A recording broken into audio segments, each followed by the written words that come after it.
अब next term आपकी एक टर्म आती है एक्सपेंडिचर। क्या आती है भाई? इसका मतलब पता है क्या होता है? क्या? बहुत अच्छे बच्चे हो आप यार, बहुत अच्छे बच्चे हो। खर्च। एक खर्च वर्ड समझते हो ना तुम? हम्म।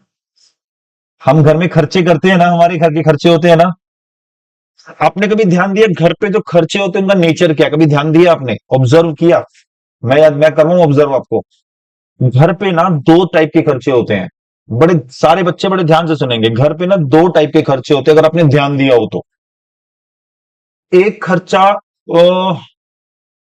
जब घर हमने सेटअप किया, पापा ने जब घर सेटअप किया होगा, नया नया घर सेटअप किया होगा, तो पापा ने घर में कुछ फर्नीचर परचेज किया होगा, अलमीरा वगैरह, है ना, सोफा सेट वगैरह, कुछ इलेक्ट्रिकल आइटम्स, टीवी वगैरह, washing machine, refrigerator. Is that clear?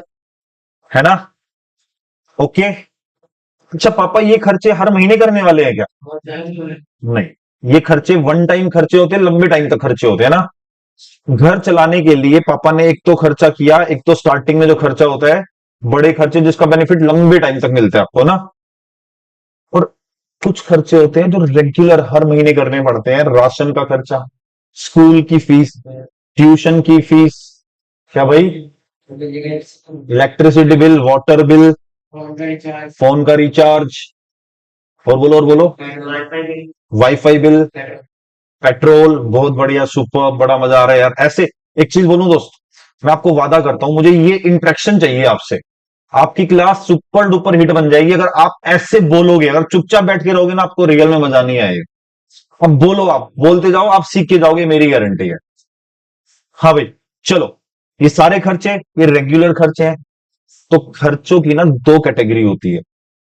जैसे खर्चे आपने देखा, कुछ खर्चे जो हर महीने हो रहे हैं। एक महीना यू खर्चा किया, हर महीने बेनिफिट मिल गया। अब नेक्स्ट मंथ दोबारा स्टार्ट हुआ, दोबारा खर्चा होगा, दोबारा उसका बेनिफिट मिलेगा। तो हर हर महीने में खर्चे रिपीट हो रहे हैं ना। डेली खर्चे रिपीट हो रहे हैं। कोई बोल रहा था? कौन बोल रहा था? मुझे लगा कोई बोल रहा है। चलो, डेली खर्चे रिपीट हो रहे हैं, है ना। ठीक है। एक खर्चा जो एक बार होता है, लंबे टाइम तक होता है।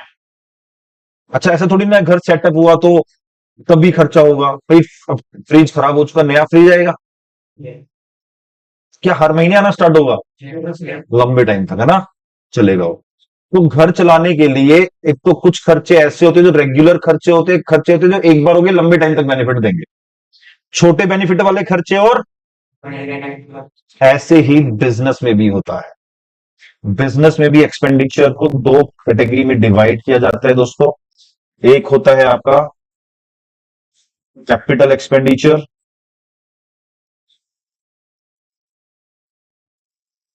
एक होता है revenue expenditure. Sir chapter theory का है, वादा करता हूं आपको थ्योरी चैप्टर लगेगा नहीं थोड़ा सा भी, प्रैक्टिकल लगेगा। ये सब कुछ प्रैक्टिकल चल रहा है। एक चैप्टर भी तुम्हारी बुक में ना 50% थ्योरी है, लेकिन वादा करता हूं क्लास के अंदर एक चैप्टर भी आपको ऐसा फील नहीं होने दूंगा कि ये थ्योरी चैप्टर है। आपको हर एक चैप्टर प्रैक्टिकल चैप्टर लगेगा, मेरा वादा है आप सभी से। ठीक है। हाँ जी। एक्सपेंडिचर, कैपिटल एक्सपेंडिचर और रेवेन्यू एक्सपेंडिचर। कैपिटल एक्सपेंडिचर का एक और नाम होता है जिसको हम एसेट्स बोलते हैं। क्या बोलते हैं? बताना भी एसेट्स। बिजनेस स्टार्ट हो तो खर्चे किए ना स्टार्टिंग में, फर्नीचर वगैरह, है ना। और रेवेन्यू एक्सपेंडिचर बोलते हैं एक्सपेंसेस। क्या बोलेंगे दोस्तों? एक्सपेंसेस। कोई दिक्कत वाली बात तो नहीं है ना? डन। तो capital expenditure which is called assets, revenue expenditure which is called expense. तो ऐसे ही घर चलाने, ऑफिस चलाने के लिए रेगुलर खर्चे होते हैं, उसको हम बोलेंगे एक्सपेंसेस। अब रेगुलर खर्चे ऑफिस चलाने, बिजनेस चलाने में क्या क्या होता होगा? सैलरी देंगे, रेंट पे करेंगे, हर महीने सैलरी देनी पड़ती है, हर महीने रेंट पे करना पड़ता है, और बताओ, हर महीने रॉ मटेरियल आएगा। क्या बात है यार, मजा आ गया। और बताओ, बिजली का बिल। डेली बेसिस खर्चों की बात हो रही है, हर महीने खर्चों। सैलरी बोल दिया मैंने, सैलरी बोल दिया मैंने, सैलरी टू स्टाफ। और बोलो, वेजेस हो गया मजदूरों को। और बोलो, हाँ वो बोल दिया, रॉ मटेरियल परचेज कर दिया, वेरी गुड। और बताओ, शाबाश। रेंट हो गया, मैंने बोल दिया था, बोल दो, वेरी गुड। बताइए, सोचो यार सोचो। ऑफिस मेंटेनेंस हो गया, मजा आ गया। और बताओ, मशीनों की मेंटेनेंस, मजा आ गया। और बताओ, रिपेयर वगैरह होती रहती है, बिल्कुल सही बात है। और बताओ क्या, वेजेस मैं बोल चुका हूँ। रिफ्रेशमेंट्स देना, क्या बात है, चाय पानी चलता है भाई सबका। दो चाय। फेस्टिवल एक्सपेंसेस, बहुत बढ़िया। यार रियल में जेन्युइन बच्चे तुम तो यार। ये एनर्जी ना एंड तक रखना बस, कुछ नहीं करना है। आंख बंद करके इस एनर्जी को एंड तक लेके चलना, रिजल्ट आपको दिख जाएगा अपने आप। मुझे बोलने के, एक्सप्लेन करने की जरूरत नहीं है। You will what you will get after the conclusion, ठीक है ना। नाउ सुनिए मेरी बात, जो खर्चे रेगुलर होते हैं दे आर कॉल्ड एक्सपेंसेस। क्या बोलते हैं उनको? ओके। और लॉन्ग टर्म वाले खर्चे कौन कौन से हैं सर? फर्नीचर परचेज कर लिया, मशीन परचेज कर ली, कंप्यूटर परचेज कर लिया, लैपटॉप परचेज कर लिया, एयर कंडीशनर, प्रोजेक्टर। क्या? हाँ, फर्नीचर में आ गया ना, फर्नीचर फिटिंग में आता है सब कुछ वो। एडवर्टीजमेंट एक बार होती है, हर रेगुलर होती है? सर एडवर्टीजमेंट रेगुलर होती है, आपको मैं बताता हूँ, एडवर्टीजमेंट रेगुलर होती है। इसके लिए ना वैसे इसको लिख रहता है डिस्क्रिप्टिव एक्सपेंडिचर। इसका सिर्फ एग्जांपल ये एडवर्टाइजमेंट ही है डिस्क्रिप्टिव नहीं, डेफर्ड रेवेन्यू एक्सपेंडिचर बोलते हैं उसको। रेवेन्यू एक्सपेंडिचर, कोई बात नहीं, मैं करवा दूँ। मैं जो बोल रहा हूँ वो सुनो। एडवर्टीजमेंट रेगुलर खर्चा होता है। आप भी गलत बोल रहे हैं, एडवर्टीजमेंट एक रेगुलर खर्चा होता है, वो एक स्पेशल सिचुएशन में होता है। जो आप बोल रहे हैं ना, वो स्पेशल सिचुएशन होती है। एडवर्टीजमेंट रेगुलर होता है। आप कभी राज मंदिर में गए हो? राज मंदिर, बीकेडी वगैरह में गए हो? गए हो ना? वहां पे आप एक टूथपेस्ट का टूथपेस्ट उठाना। अच्छा, आपको टूथपेस्ट कैसी कैसे किस फॉर्म में मिलती है? टूथपेस्ट आपको कैसे मिलती है? ऐसा कुछ है क्या कि टूथपेस्ट, अंकल अंकल 100 ग्राम टूथपेस्ट दे दो, तो अंकल क्या करेंगे? एक वो उठाएंगे, कुछ मतलब उठाएंगे और डालेंगे, ले बेट 100 ग्राम तोल के दे देंगे। ऐसा कुछ होता है क्या? क्या होता है? अच्छा, क्या ट्यूब्स रखी होती है वहां पे? ट्यूब आपको ट्यूब दिखती है रखी हुई? ट्यूब्स रखी है, देखिए ट्यूब रखी है, क्या दिखता है आपको? बॉक्स दिखता है आपको। क्या दिखता है आपको? अच्छा, एक बात मैं आपसे एक बात पूछता हूं, अगर वो बॉक्स ना हो उसके ऊपर, अगर वो बॉक्स ना हो तो क्या टूथपेस्ट बिखर जाएगी सारी की सारी वहां पे? क्या होगा? क्या? ट्यूब है, ट्यूब के अंदर पैक्ड है, ट्यूब भी तो पैक्ड रहती है। अगर अगर कंपनी का मालिक बॉक्स ना बना के ट्यूब रख दे, तो क्या लेने वाले को दिक्कत आएगी क्या? लेने वाले को प्रॉब्लम आएगी? लेने वाले को आएगी, क्या आएगी? नहीं, उसी पे एक्सपायरी लिखाएंगे ना, इसी पे एक्सपायरी लिखाएंगे, टेंशन मत ले। सब सारी कंपनी की बात कर रहा हूं कि अगर ये अगर बॉक्स, जितनी भी टूथपेस्ट बनाने वाली कंपनी है, वो बॉक्स ना बना के केवल ट्यूब रख दे वहां पे, उसी पे सब कुछ वो कर दे, क्या कस्टमर को लेने में प्रॉब्लम है कोई?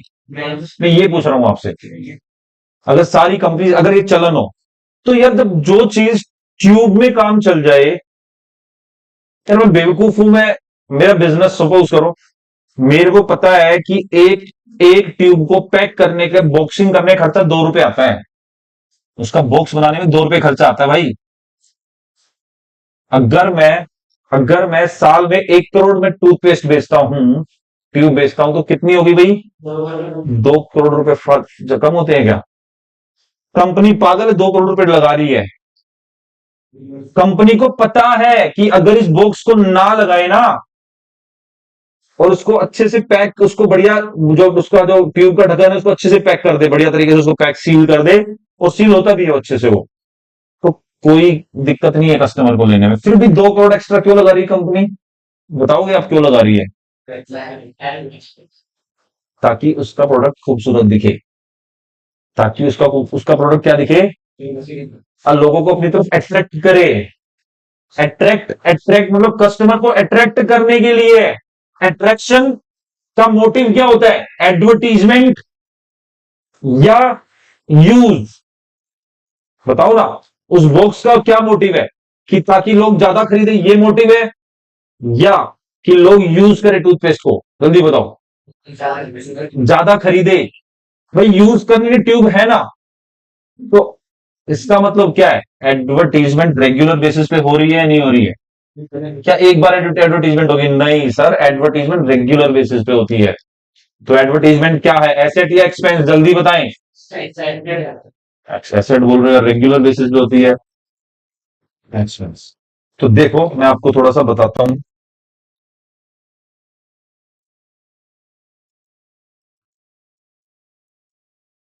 This is our current year. 1/4/25 31/3/26 को खत्म होगा। सर ईयर तो अप्रैल में, तो मार्च जनवरी में स्टार्ट होता है ना भाई। सुनो, बिजनेस में चलता है अकाउंटिंग ईयर। बिजनेस में क्या चलता है भाई? मतलब अकाउंट्स में चलता है अकाउंटिंग ईयर। और अकाउंटिंग ईयर की दो कैटेगरी होती है दोस्तों। अकाउंटिंग ईयर की दो कैटेगरी होती है, क्या क्या? हाँ जी। एक कैटेगरी है आपकी फाइनेंशियल ईयर, और एक होती है आपकी कैलेंडर ईयर। कैलेंडर ईयर हमारे वाला जो 1/1 से स्टार्ट होता है, 31/12 को खत्म होता है, पता है ना? हैप्पी न्यू ईयर करते हैं ना, वो वाला। लेकिन एक है फाइनेंशियल ईयर जो 1/4 से स्टार्ट होता है, 31/3। अरे स्कूल वाला ईयर भाई। School year, academic year equal to financial year. और आपको पता है जो स्कूल ईयर है, एकेडमिक ईयर, हमारी कंट्री का ईयर है, पता है आपको? तो यू नो, हमारी कंट्री का ईयर 1/4 से स्टार्ट होता है। हमारा हैप्पी न्यू ईयर 1/4 को होता है। डू यू नो, इस बात के बारे में पता है आपको? फर्स्ट नवरात्रा होता है ना अप्रैल में। अप्रैल में फर्स्ट नवरात्रा होता है ना, वो हैप्पी न्यू ईयर होता है हमारा, पता है आपको? उस दिन से हमारा ईयर, हमारे हिंदू धर्म में ईयर स्टार्ट होता है। 1/4, उसको 1/4 मान लेते हैं हम।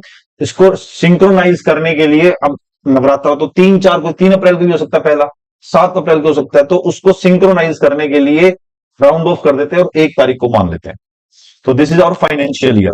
तो अभी हम, हमारी जो बुक में जो ईयर मिलेगा ना आपको, 99% क्या मिलेगा? Financial year. तो अकाउंट्स की जब भी बात करेंगे तो ईयर कब स्टार्ट होगा हमारा? 1/4 को। और खत्म कब होगा हमारा ईयर? हाँ भाई, खत्म कब होगा? 31 मार्च को, ठीक है ना?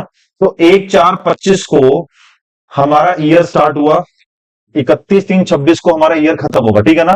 दिस इज कॉल्ड 2025 लिखा देखा होगा ना तुमने ऐसा कुछ? 2025-26 देखा है ऐसे? उसका मतलब है 1/4/25 से 31 मार्च 26। समझ में आ गई बात? अब कभी भी आपको लिखा मिले ना 2021-22, व्हाट डज इट मीन? 1/4/21 से 31/3/22। समझ में आ गई बात? तो दोस्तों चलिए इधर देखिए, हमने करंट ईयर में खर्चा किया भाई, एक एक्सपेंडिचर इनकर किया, एक खर्चा किया हमने, और उस खर्चे का जो बेनिफिट है ना, हमें करंट ईयर के अंदर अंदर ही मिल गया। जो ऐसा एक्सपेंडिचर होता है ना दोस्तों, उसको हम बोलते हैं एक्सपेंस। क्या बोलते हैं दोस्तों? आ गई बात समझ में? एक खर्चा किया, उसका बेनिफिट उसी साल में मिल गया जिस साल में खर्चा किया, तो उसे मैं क्या बोलूंगा? एक्सपेंस। मैंने करंट ईयर में एक खर्चा और किया, और उसका बेनिफिट मुझे करंट ईयर के बाद, मतलब ईयर एंड के बाद तक मिलता रहा। ऐसे खर्चे को बोलेंगे एसेट्स। क्या बोलेंगे भाई? समझ में आ गई बात? तो एक्सपेंसेस वो खर्चे हैं जिसका benefit within current year मिलता है। एसेट वो खर्चे हैं जिसका benefit across the current year मिलता है, लंबे टाइम तक मिलता है। Now I will ask some questions. मैं कुछ आइटम आपसे पूछूंगा। चलो, आपको मैं क्वेश्चन पूछ रहा हूं, आपको बताना है। आपके दो ऑप्शन है, एक ऑप्शन चूज करना है, एसेट और एक्सपेंस। मशीनरी, एसेट या एक्सपेंस? सब बोलेंगे प्लीज। मशीनरी क्या है? Very good. Computer, mobile phone,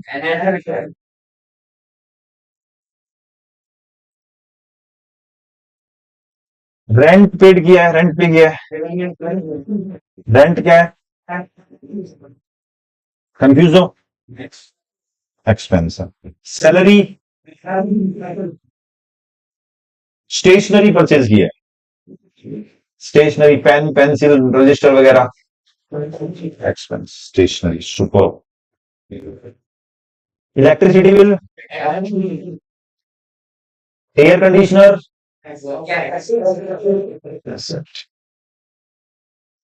laptop, purchase of raw material, expense. बहुत अच्छा यार, बहुत खूबसूरत यार। दिल खुश हो गया। ऐसे रिदम बनाओ, है ना, मजा आ रहा है ना। चलो,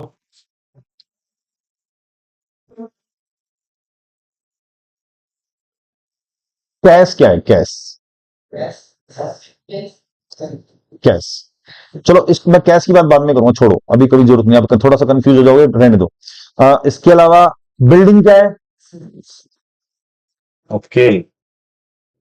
लैंड क्या है?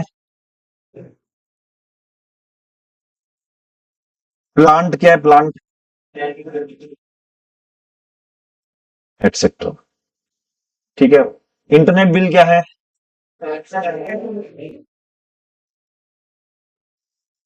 वही इंटरनेट बिल, वाईफाई बिल की तो बात है। और वो बताओ ना क्या है? रिफ्रेशमेंट क्या है? ट्रांसपोर्टेशन एक्सपेंसेस क्या है?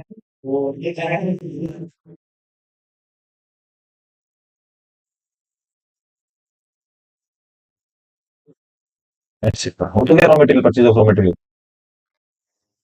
ग्रेट ग्रेट, समझ में आ गया ना, what is asset and what is expense? Is that clear to all of you? अच्छे से समझ में आया? चलो जी। तो मैंने आपको ये एसेट एक्सपेंस भी करवाया। अभी मैं आपको ना, एक्चुअल में क्या है कि अभी जो आपको लिखवा रहा हूं, ये आपको नोट करना है साथ साथ। अभी नोट नहीं किया ना आपने कुछ भी अभी तक? नोट करोगे? हो जाइए स्टार्ट। यहां से स्टार्ट करो नोट करना।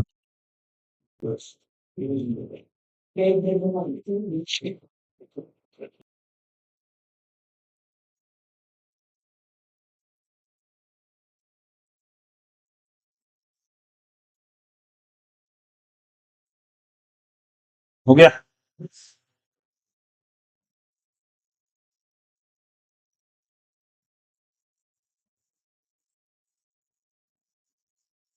ये नोट करो सारा नीचे तक।